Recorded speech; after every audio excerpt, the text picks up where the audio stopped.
about halfway through my childhood, my parents wake up one day and suddenly decide we're going to be a family of campers.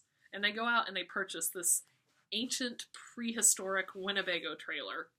This thing is like the Winnebago of the apocalypse. It takes me about 10 seconds flat to discover that I despise camping. First of all, there's the danger factor. In one of our single vacations, there were no less than 3 separate tornado sightings.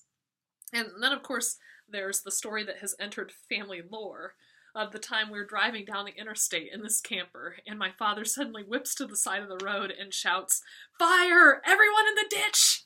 And we all jump out into the ditch while he extinguishes the fire in the cab, rewires the engine with a coat hanger, and then we all get back in and continue on down the road. And then there's the inconvenience factor. I mean, first of all, I'm a 14-year-old without a shower, so that's pretty traumatic. But then other things kept happening, like the time that our gas valve got pinched shut, which meant that every time on this entire trip we had to stop for gas, it would take 4 hours to fill the tank. And then there was the total lack of privacy.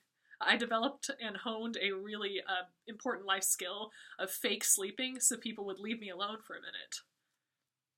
You know, when the Israelites were worshiping God, the very first place they had to worship was a tent.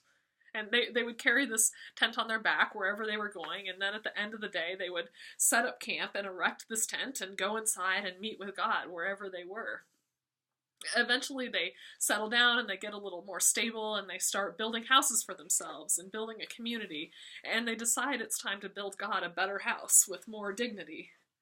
But when someone finally gets around to telling God about the project, God says, "Whoever told you I wasn't happy with the tent?"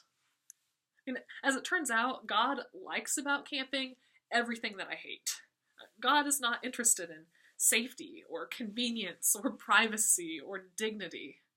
What God loves and longs for is risk and adventure and intimacy, living side by side, sharing daily life with the people. The book of John says that in Jesus, God came and tented among us.